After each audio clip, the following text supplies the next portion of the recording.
اور دوسری بات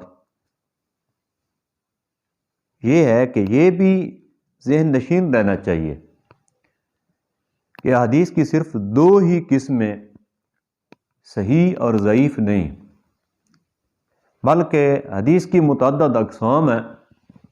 مثلا صحیح لذاتہ ہی، صحیح لغیر ہی، حسن لذاتہ ہی، حسن لغیر ہی،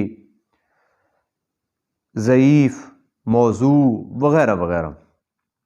پھر ضعیف کی بھی بہت سی قسمیں ہیں، اور عمل اور استدلال کے اعتبار سے بھی ان میں فرق مراتب ہوتا ہے۔ مثلا حدیث صحیح کی 5 شرطیں ہیں: سند کا متصل ہونا، راویوں کا عادل ہونا، ضبط، شذوذ اور علت قادحہ سے محفوظ ہونا۔ شذوذ سے محفوظ ہونا اور علت قادحہ سے محفوظ ہونا۔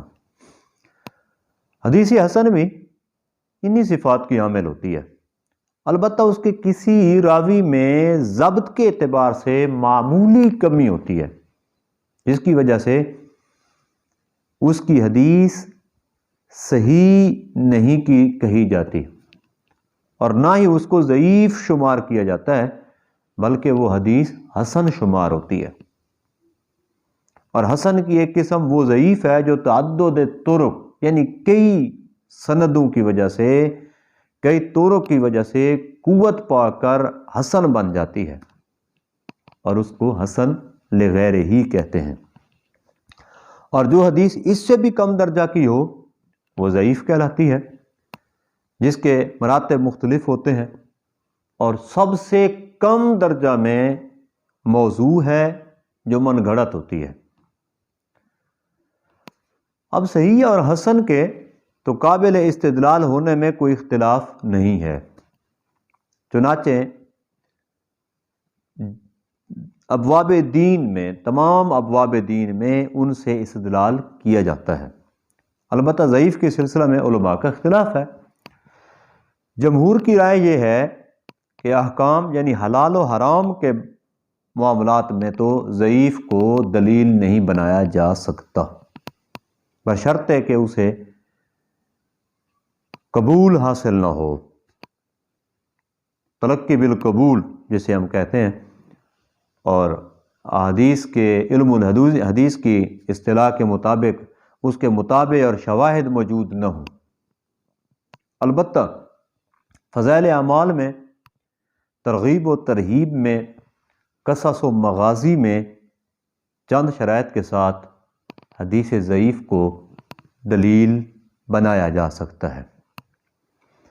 امام بخاری رحمۃ اللہ علیہ نے چونکہ التزام کر رکھا ہے کہ وہ اپنی کتاب میں صرف انہی روایات کو جگہ دیں گے جو ان قسموں میں سے اول درجے کی ہوں گی، بقیہ قسمیں بخاری اور مسلم میں جگہ نہیں پا سکیں، لیکن اس کا مطلب یہ نہیں کہ وہ حدیثیں نہیں ہیں یا ان کے حدیث ہونے کا انکار کیا جائے گا، جیسا کہ اس کی تفصیل پہلے بھی شروع میں گزر چکی ہے۔